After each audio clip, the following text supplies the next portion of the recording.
उत्पत्ति का ग्रंथ 47 अध्याय का मनाव। ये अध्याय में 31 वचन लिखल गल बाटे। ये 31 वचन में देवल गल जानकारी हवई के यीशु गोसेन में जाए के अपन पिता याकूब से मिलना, भाई से बात करना, फिरौन के पास उनके ले गईना। फिरौन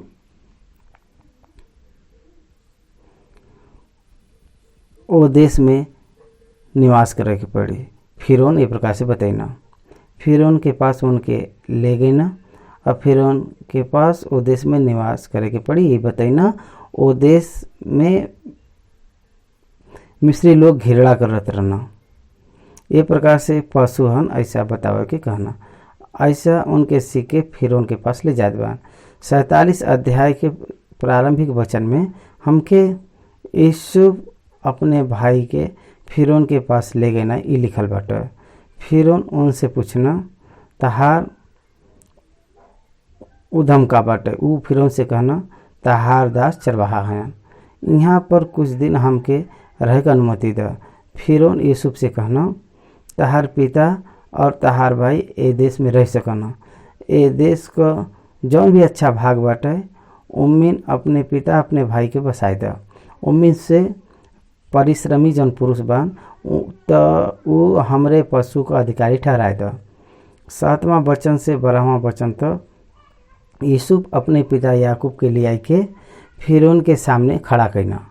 याकूब से फिरौन उनकर आयु के बारे में पूछना, फिरौन के याकूब आशीष देना। फिर उनके आज्ञा के अनुसार मिस्र देश का अच्छा से अच्छा भाग में मतलब रामसेस नामक प्रदेश में भूमि दे के उनके सौंप देना और उस सब के आहार दे के उनकर पालन पोषण करे लगना।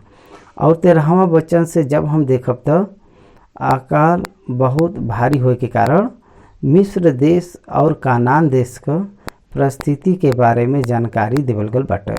मिस्र देश में कानान देश में रुपया समाप्त हो गया, अब उनके पास रुपया नहीं बाटे। तो वो पशु के मंगना, पशु भी लेप समाप्त होए के बाद तब वो कहना कि हमरे पास तो शरीर और भूमि के छोड़ के कुछ नहीं बाटे। तब भूमि के ऊ मोल लेना, तब भूमि उजड़ न जाए, तब ओकरे बदे ऊ बीज मंगना।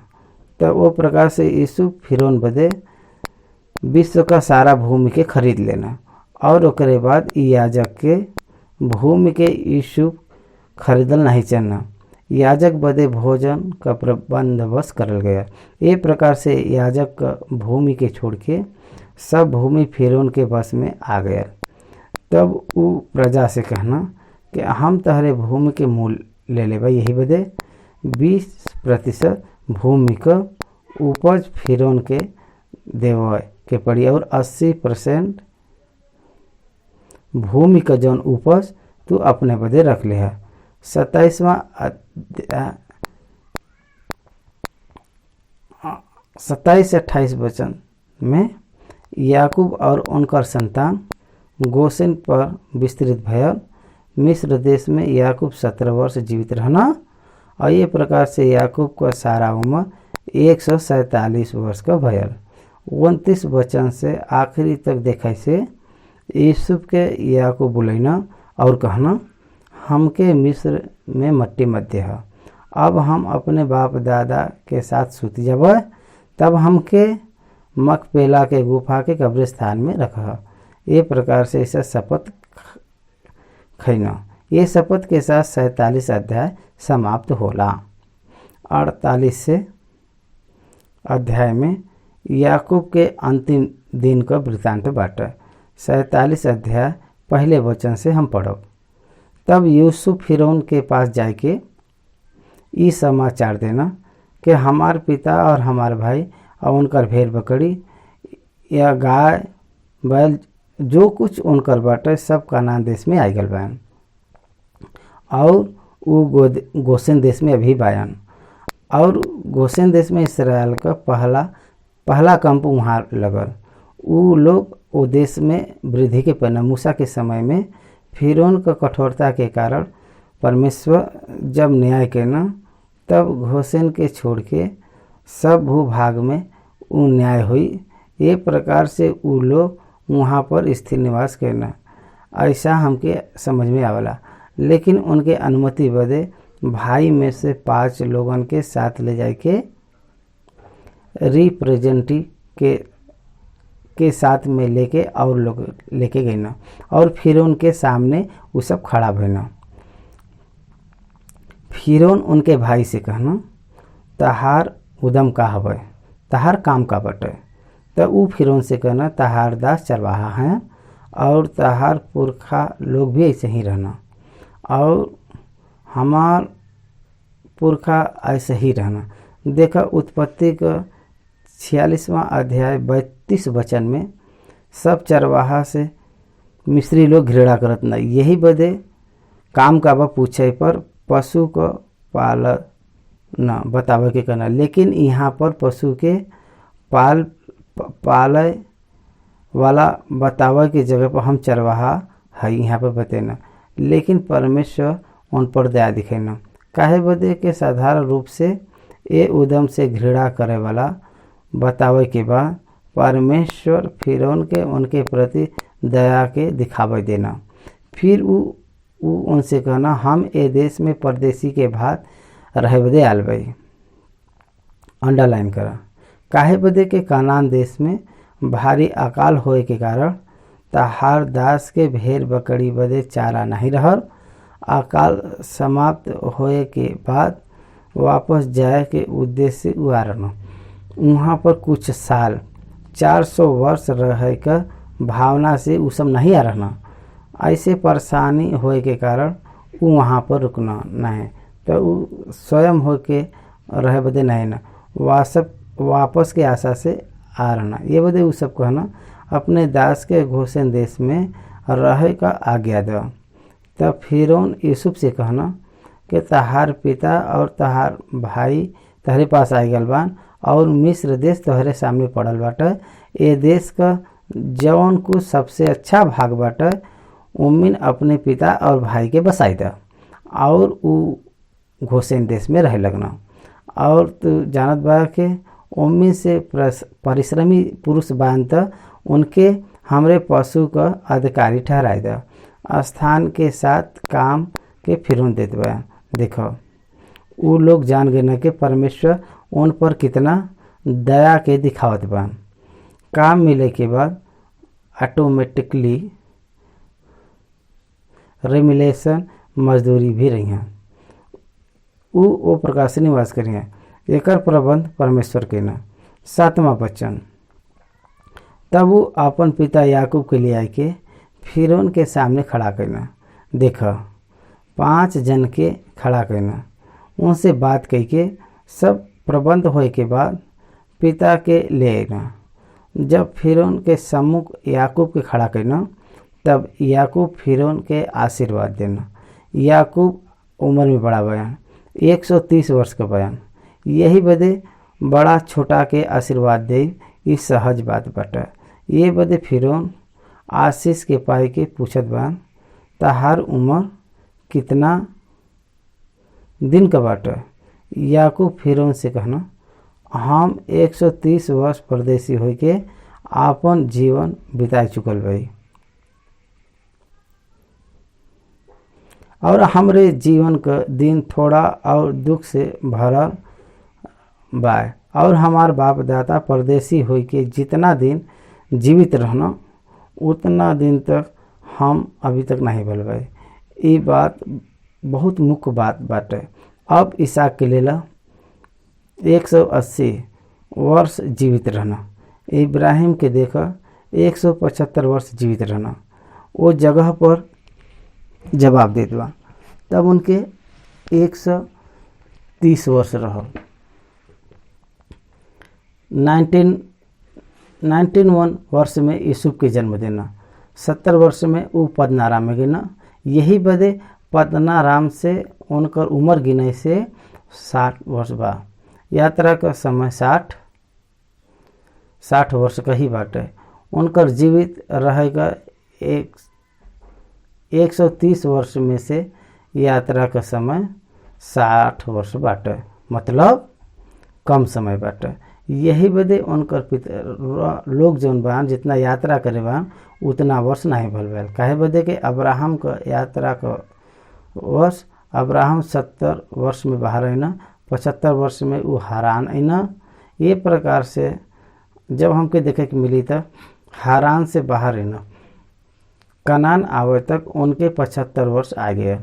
अब्राहम 175 वर्ष जीवित रहना, 100 वर्ष का यात्रा करना, 100 वर्ष का यात्रा करना। ये यही बदे हमार बाप दादा जितना वर्ष परदेसी हो के जीवित रहना उतना में उना ही रहना, ऐसा वो बतावत बयान। और याकूब फिर उनके आशीर्वाद दे के उनके सामने से चल गए ना। तब यूसुफ अपने पिता और भाई के बसाए देना और फिरौन के आज्ञा के अनुसार मिस्र देश का अच्छा से अच्छा भाग में मतलब रामसेस नामक देश में भूमि दे के उनके सौंप देना।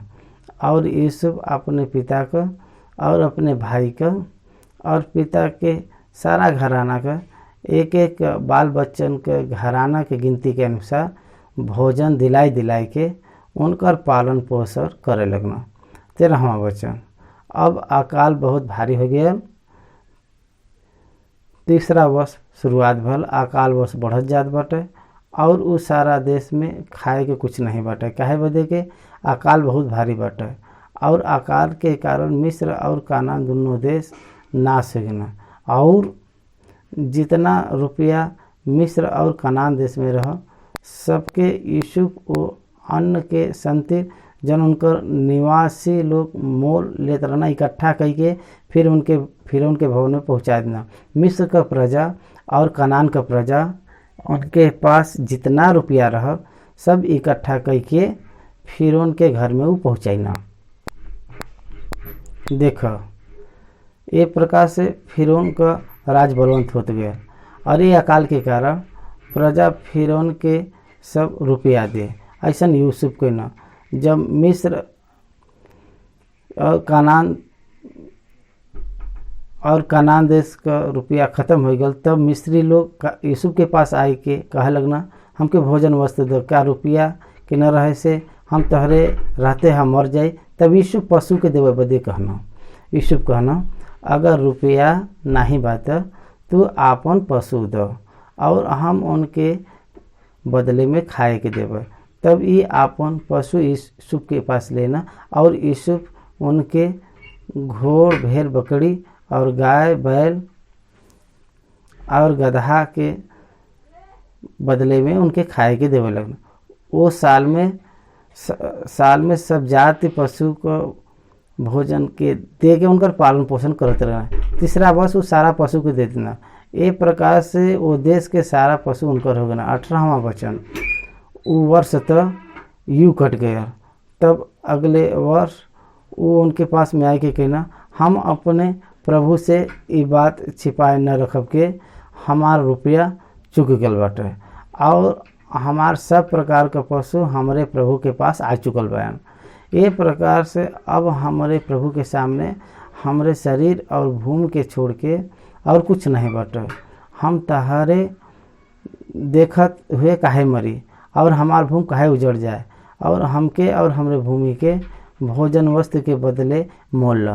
पहले करेंसी लियावा, रुपया लिए ना, दूसरी बार पशु लिए ना, अब तीसरी बार अब उनके पास ज़मीन बाटे। हम अपने भूमि समेत फिर उनका दास के और हमके बीज दे के मरे न पाए बल्कि जीवित रहे। तब यूसुफ मिस्र का सारा भूमि के फिरौन बदे मोल लेना। काहे बदे के वो कठिन अकाल के पड़े से मिस्री के अपन खेत बेचे के पड़े। एक प्रकार से सारा भूमि फिरौन का हो गया। अंडरलाइन करा, no private property, every property comes under the government. अब सरकार के अंतर्गत आ गया। अब कोई के पास निज भूमि नहीं बाटे। ये प्रकार से सारा भूमि फिरौन को हो गया। तब यूसुफ मिस्र का सारा भूमि के फिरौन बदे मोल लेना। काहे बदे के एक कठिन अकाल के पड़े से मिस्री के आपन खेत बेच डालल पड़े। ये प्रकार से सारा भूमि फिरौन को हो गया। याजक का भूमि के ऊ नाही मोल लेना। याजक के पहले से विशेष स्थान बाटे। काहे बदे के याजक के बदे फिरौन के तरफ से प्रतिदिन भोजन का बंदोबस्त रहा और फिरौन जब रोज भोजन देतना ऊ खात रहना। एक कारण उनके अपन भूमि बेचल नहीं पड़ा। बंदोबस्त मतलब सैलरी। ये प्रकार से उनके अलाउंस देवल गया। उनके संपूर्ण मजदूरी न देके अलावेंस जीविका बदे उनके उपयोग सहायता के देना। अब हमके छोटा छोटा पेंशन हमरे देश में देना। गरीबन के विकलांग के थोड़ा अलाउंस देना। ये प्रकार से ऐसा जीवन के बितावत हुए वो है ना। तब यीशु प्रजा के लोगों से कहना, सुनो, हम आज के दिन तहके और तहरे भूमि के फिरौन बदे मोल ले लेबै। देख, तहरे बदे यहाँ पर बीज बाटे, ए भूमि में बोआ। अब जौन सरकार के अंतर्गत भूमि आवला उमिन व्यवसाय करे वाला मजदूरन के समान वो देश का प्रजा बन गए ना। और जौन कुछ उपजे ओकर 5वां अंश फिरौन के दिया और बाकी 4 अंश तहार रही हैं। काहे बदे कि तू वो अपने खेते में बोआ और वो अपने बाल बच्चा और अपने घर के लोग और समेत खाया कर। ऊ कहना, तू हमके बचा ले भैया। हमारे प्रभु का अनुग्रह दृष्टि हम पर बना रहे और हम फिरौन का दास होके रहो। तब यीशु मिस्र के भूमि के बारे में एक प्रकार से नियम ठहराइना जवन आज के दिन तक चलल आवत बाटे के 5वां अंश फिरौन के मिलल करे।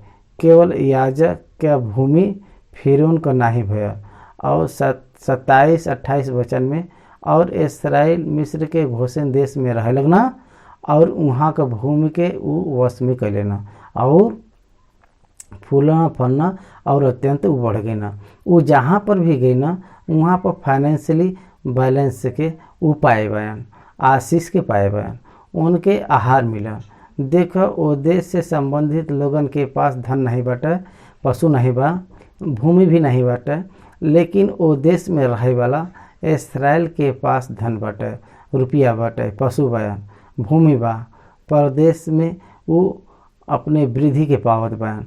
ये प्रकार वो देश का लोग कंगाल हो गए ना, आर्थिक रूप से वो कंगाल हो गए ना। मिस्र देश में याकूब 17 वर्ष जीवित रहना। ये प्रकार से याकूब का सारा उम्र 147 वर्ष का भयल। और 29वां वचन, जब इस्राएल का मरई का दिन निकट आ गया तब वो अपने पुत्र यूसुफ के बुलवाए के कहना, अगर तहार अनुग्रह हमरे पर रहे तो अपन हाथ हमरे जांग के नीचे रखे शपथ खा कि हम तहरे साथ कृपा और सच्चाई का ये काम कह के देखत बया का। अब्राहम एलियाजर के बुलाई के ऐसा के बारे में जान के नीचे रख के शपथ खाए बदे कहना। ई हिब्री लोगन का पद्धति एक हवे, शपथ खाए, बात न टाले वाला प्रतिज्ञा। हमके मिस्र देश में मिट्टी मध्य है, हमरे मरई के बाद हमके हमरे बाप दादा के कब्रिस्तान में रखा। आखिरी इस्ता याकूब का आखिरी इस्ता इसराइल का अंतिम इच्छा बाटे ऊ मिस्र देश में मिट्टी मध्य। काहे बदे के कनान देश के परमेश्वर उनके दिले बा, उनकर विश्वास पुनरुत्थान हुआ। ध्यान से याद कर, अब्राहम के सबसे पहले सुसमाचार सुनावल गया। अब्राहम भौतिक कनान बदे इंतजार नहीं केनो।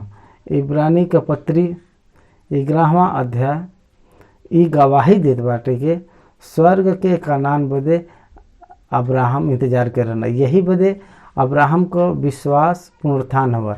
एक प्रकार से भूभाग में गाड़ल जाय शरीर जौन बा पुनरुत्थान के पहिया ई विश्वास के मूल पिता रखना। ये प्रकार से कृपया हमके यहाँ पर मत रख, तहार विश्वास और ईमानदारी हमरे प्रति दिखावा।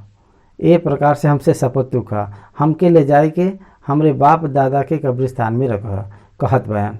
तब यूसुफ कहना कि हम तेरे वचन के अनुसार करब। फिर वो कहना कि हमसे शपथ खा। तब वो उनसे शपथ खाइना तब इसराइल खाटा के सिरहाना की तरफ सिर झुकैना और परमेश्वर के धन्यवाद देत बा। मकपेला के कब्र में रखे के शपथ खाए के बाद परमेश्वर से झुक के प्रार्थना करना। ये प्रकार से याकूब अपन आखिरी दिन में प्रवेश करना, ये हमके समझ में आवला। एकरे बाद के अध्याय में उनके आशीष कौने प्रकार से याकूब अपने पुत्रन के दिले बान एके बतावत बाई। हम पढ़ब।